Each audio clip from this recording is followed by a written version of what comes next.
Oh yeah, this is good stuff.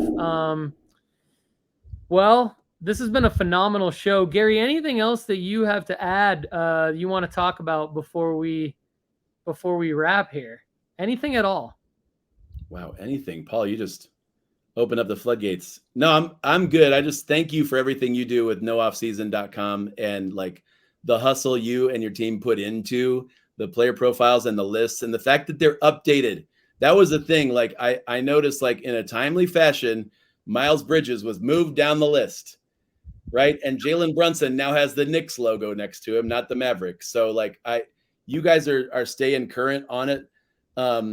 I think it's ironic, and maybe you can speak into this, like on your list, guys like the big men, like Rudy Gobert, not even on the list.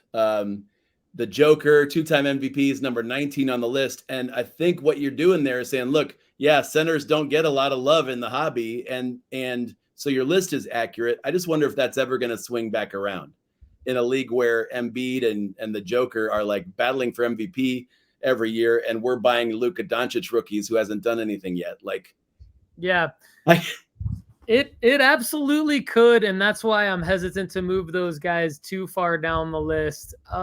In terms of those guys specifically being Embiid, right. Joker. Embiid and Joker are guys that are like one moment away from winning an NBA championship. And I mean, what I mean by that is like one moment away from the domino effect happening that needs to happen for them to get to the next round, and then another moment, et cetera, et cetera. Like the hardest thing to do is like thread the needle and win a championship. And Giannis did it. And if Giannis, as much love as I have for Giannis, the reality is if Giannis can do it, Joker and Embiid can do it also. Right. Like it can happen in the blink of an eye. So I think that that's what it would take to have them shoot up the list. But what your job and my job is to rank them higher before that happens. Right. Because what we don't want to do is what a lot of people unfortunately do. A lot of content creators will unfortunately just react to something that happens by moving someone up the list or talking about card values having increased. And that was one of the main reasons you and I connected right off the bat, because like both of our content is like not about like top 5 lists or like what the hottest cards are, et cetera, because that doesn't necessarily help. It's more about, like your question, like, would those big men move up? And I would say yes. And I would say that indications, like we actually talked on today's show with the audience about Denver. We spent a good minute or two on Denver specifically. And, that could be an indicating factor to maybe go buy Joker cards in August and September of this year if you think Denver is going to thread the needle and win a championship. I personally happen to think it's more likely to happen with Minnesota, the LA Clippers, and the Pelicans.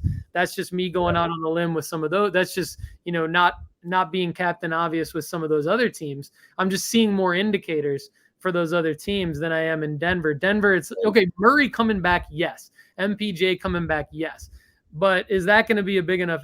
Is that going to really give Joker the supporting cast that he needs? Now in Philly, Harden, Maxey improving, Harden coming back, and Embiid staying healthy, all could happen.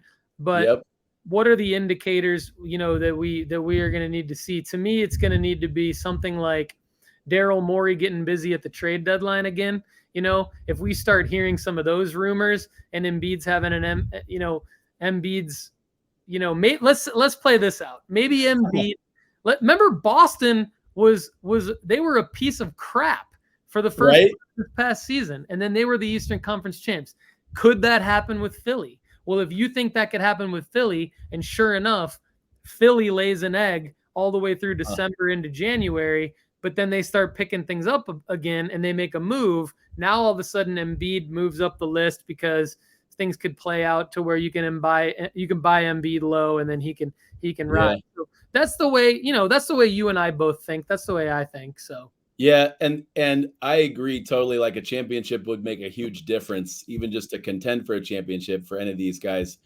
I think some of the conversations we have surrounding GOATs is kind of what leaked into my mind when it comes to the Joker. Are we going to be talking about him as a GOAT in 5 or 10 years that the card market just ignored? Yeah. Because he didn't. I'm just saying a 2-time MVP, and I'm collecting Jason Tatum's, but Joker's over here with, you know what I'm saying? Yeah. And that's what the card market's doing, and they're not as fun to watch as the dynamic wing scorers or the guys that handle the ball most of the game. So I get it. Like, I'm not buying Joel Embiid cards at all. I don't own any Karl Anthony Town cards, but I'm kind of like, am I missing something? You know? Yeah. Yeah. No, I mean, I think like my closing thoughts on this will be like, think about it like completely liquidating your entire basketball card portfolio, starting from scratch.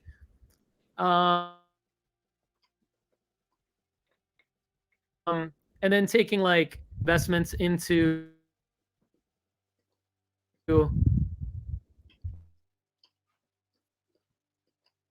and then 25%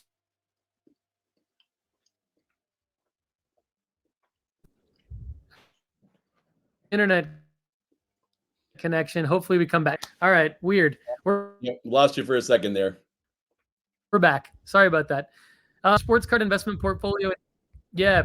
Breaking down your sports card investment portfolio into GOATs, heroes, and flyers from scratch, and then like limiting your heroes to specific guys like Embiid and Joker and Kawhi and those types of guys. So all right, we're back fully. Sorry for any connection errors there, but all right. Well, this has been episode 4 of the Basketball Card Strategy Show. My main man Gary from Hoops and Cards and his Darius Garland bobblehead. Darius Garland bobblehead. Thank you for joining us on the show.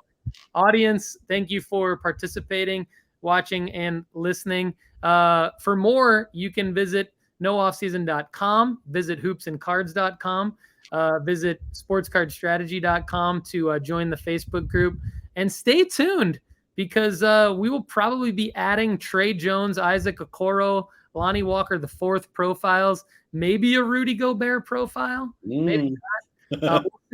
We'll see. We might look at Gary and collaborate with him on some of his content, add some of his content to our profiles based on his recent article, The Changing of the Guard, over at Hoops and Cards. So everybody, thanks again for watching and listening to the Basketball Card Strategy Show. I am Paul Hickey. He is Gary from Hoops and Cards. Everybody, have a great day.